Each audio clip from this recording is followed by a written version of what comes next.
হ্যাঁ।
উপবেশন করো।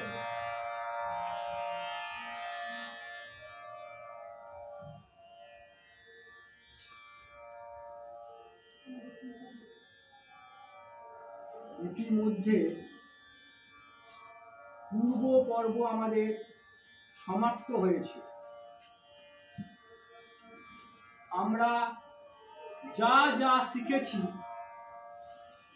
আমাদের তার সঠিক অনুশীলন করা প্রয়োজন। আমাদের মনে রাখতে হবে এই নতুন পরীক্ষায় আমাদের নির্ভুল ভাবে উত্তীর্ণ হওয়ার প্রয়োজন এবং সংযুক্ত মুদ্রা, অসংযুক্ত মুদ্রা ও গ্রীবা সঞ্চালনের সঠিক পদ্ধতি তোমাদের রপ্ত করতে হবে। প্রণাম মুনিবর।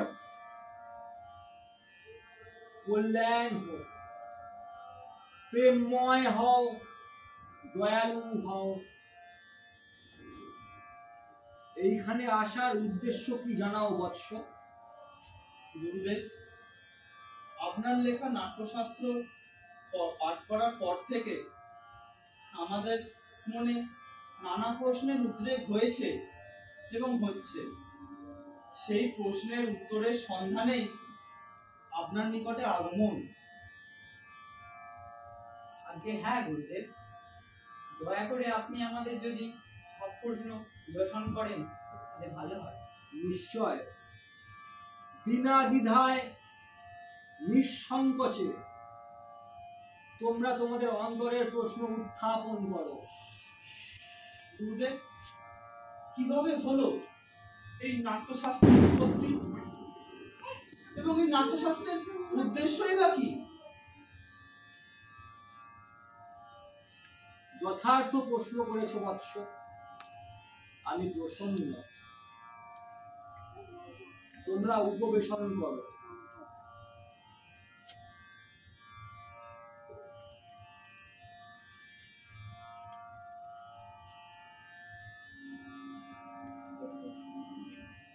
এ প্রশ্ন শুধু নাটকের নয়,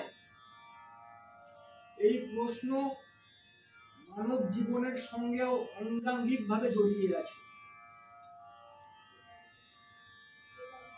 ত্রেতা যুগের পর থেকে মনুষ্য কুলের মধ্যে কাম, ক্রোধ, হিংসা, দ্বন্দ্ব ক্রমশ বেড়েই চলেছিল। আর তারই ফলস্বরূপ পতিত হয়েছে পাপ, বিদ্বেষ, হিংসা, ঘৃণা। তখন দেবরাজ ইন্দ্র প্রজাপতি ভগবান ব্রহ্মার শরণে গেলেন এবং ব্রহ্মাজিকে প্রার্থনা করলেন যে এমন একটি মাধ্যম আবিষ্কার করুন যে মাধ্যমে শ্রবণ এবং দর্শন শক্তির মাধ্যমে সমগ্র জীবকুল যেন অন্ধকার থেকে আলোর পথে আসতে পারে, তারা তাদের মোহ মায়া কাটিয়ে মোক্ষের দিকে এগিয়ে যেতে পারে। আর তাই প্রজাপতি ব্রহ্মা রচনা করলেন নাট্যবেদ, যার প্রায়োগিক রূপ হলো এই নাট্যশাস্ত্র।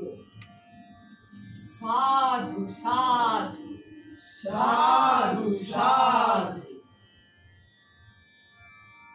কিন্তু গুরুদেব, আমরা জানি বেদই হলো জ্ঞানের ভান্ডার, বেদের মাধ্যমেই লুকিয়ে আছে সকল রহস্য। তাহলে এই নতুন বেদের সৃষ্টি কেন হলো গুরুদেব? নতুন বেদের সৃষ্টি হলো, নতুন বেদ সৃষ্টি করা হলো তার কারণ সমগ্র মানব জাতিকে চতুর্বেদ সহজে বোঝানোর একটি মাত্র পথ, আর সেই পথ হলো নাটক। এই নাটকের মাধ্যমেই আমরা জীবকুলকে মোক্ষের দিকে এগিয়ে দিতে পারি। আর তাই ভগবান ব্রহ্মা সৃষ্টি করলেন এই নাট্যবেদ। চারটি বেদের তত্ত্ব, বেদের বিপুল সম্ভার এই একটি নাট্যবেদে কিভাবে ব্যক্ত হলো গুরুদেব? আপনি দয়া করে সবিস্তারে বর্ণনা করুন। এই নাট্যশাস্ত্রের ভাষার প্রয়োগ হয়েছে ঋগ্বেদ থেকে। সঙ্গীত, সুর এসেছে সামবেদ থেকে। যজুর্বেদ থেকে এসেছে অভিনয়, আর নবরস এসেছে অথর্ববেদ থেকে। এই চারি বেদের সমন্বয়ে সৃষ্টি পঞ্চম বেদ তথা নাট্যবেদ। আরেকটি প্রশ্ন গুরুদেব, বলো বৎস। শুধুমাত্র দেবতাদের জন্যই কি নাট্যশাস্ত্র তৈরি হয়েছে? রাক্ষসরা এই একই সন্দেহ প্রকাশ করে প্রজাপতি ব্রহ্মার কাছে গিয়েছিলেন। তোমাদের জেনে রাখা দরকার, এই নাট্যশাস্ত্র যেখানে ত্রিলোকের আচার বিধি তার ব্যবহারের কথা বলা আছে, এই নাট্যশাস্ত্র হলো এমন একটি শাস্ত্র যে শাস্ত্র মানুষকে আরো উচ্চতর মানুষ করতে পারে। দুঃখ, শোক, ক্লেশ, কষ্ট একমাত্র হরণ করতে পারে নাটক। আর নাটকই হচ্ছে সমস্ত শিল্পের আধার। সমস্ত শিল্প সৃষ্টি হয়েছে এই নাটক থেকে।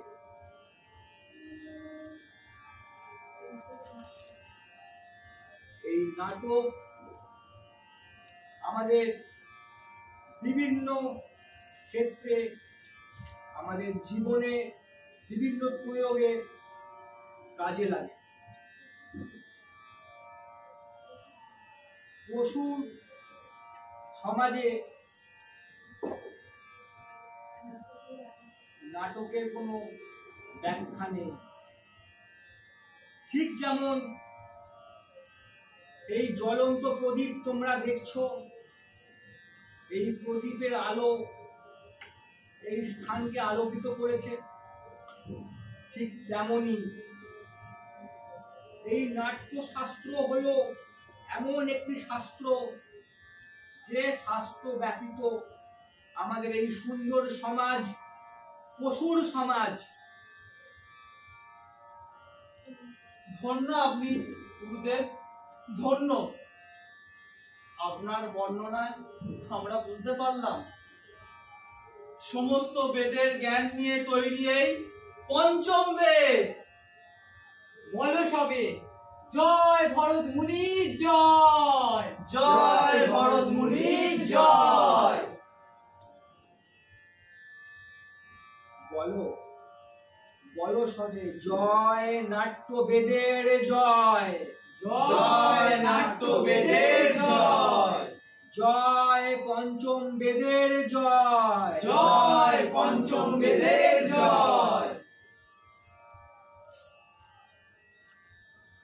সর্বে ভবন্তু সুখিনঃ, সর্বে ভবন্তু সুখিনঃ, সর্বে সন্তু নিরাময়া, সর্বে সন্তু নিরাময়া, সর্বে ভদ্রাণি পশ্যন্তু, সর্বে ভদ্রাণি পশ্যন্তু, মা কশ্চিৎ দুঃখভাগ্ ভবেৎ, মা কশ্চিৎ দুঃখভাগ্ ভবেৎ। ওম শান্তি শান্তি শান্তি।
सर्वेषां स्वस्तिर्भवतु, सर्वेषां स्वस्तिर्भवतु।